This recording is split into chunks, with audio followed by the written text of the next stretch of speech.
Здравейте, пиленца шарени. Не съм правила влогове. Имах едно в началото на годината, едно в края на годината, сега ще направим. Защото тук що се сетих, че имам влогче в началото на годината и си го гледах и много неща са се променили. Искам да използвам тази възможност да покажа нещата, които са се променили. В началото на годината не знаех как се пуска пералня тук. Бях пускала пералня тук и се надях да не пускам пералня тук. Но нещо ми се наложи поради факта, че не съм се прибирала от 2 седмици. Реално от 1 седмица не съм се прибирала. Сега в момента е неделя и останах тук, защото вчера правих изпит за Кеймбридж, за B2 сертификат. Реално трябваше да остана тук, защото няма за какво да се прибирам. Утре имаме Code of the Future.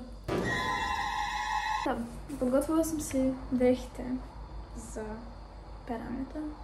Сега ще дойдете с мен и така. Let's fucking go! Сложихме малко течен прах за пране и бам! Така, нека да започнем с научното ми шкафче. Имам дневник към това и тук дневник и карти, имам слушалки, имам тази салонова, имам това кучи. Yes. Да, има разлика. Ето го моето бюро. Така изглежда бюрото ми. Съвсем различен начин. Просто ми казаха, нали, махай, защото и директорката минаваше по стаите и аз трябваше тук да чистя. Смених телевизора с мой телевизор. Качеството на този телевизор беше отвратително. В смисъл, просто не става за компютъра, obviously. Имам умиращо растение, което трябва да полея. Имаме напънай от очилата, които трябва да му върна, между другото. Да. Вече не се пръскам с Гучито, вече се пръскам с Каролина Херера. I'm gonna cry. Искам още една такава. Ще взема още една такава. Нещо, което се промени тази година, беше това, че Дари се тръгна и вече имам някакъв друг съсед. Единствено ходя в кухнята с Симо, който не знам дали ще идва днес. Ако трябва да направя равносметка на живота ми в това общежитие, бих казала, че първоначално беше трудно да свикна, защото ми липсваше дома. Нещо, което ми липсваше, беше контрол.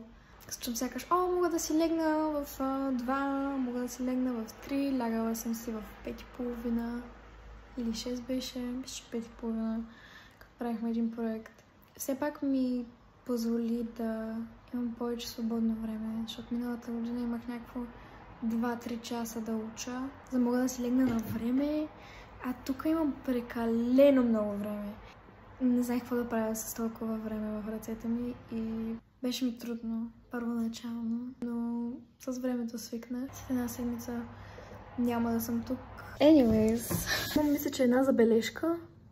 Не съм напълно сигурна, между другото. Нещо, което научих тук е как да се справям с времето ми, кога уча най-добре. Научих много неща за себе си. Да вляза, много исках да бъда в двойна стая или тройна стая, да бъда с някого. Не е самотно, обаче осъзнавам, че всъщност ми е добре да съм сама. И не знам какво ще ми предложи другата година. Дали изобщо ще бъда на общежитие, но ако съм с някой друг или някои други, най-вероятно ще свикна и с това, което ми предлагат. Ще има още влогчета това лято. Ще се видим с вас скоро и в следващото влогче. Благодаря ви. Чао, чао!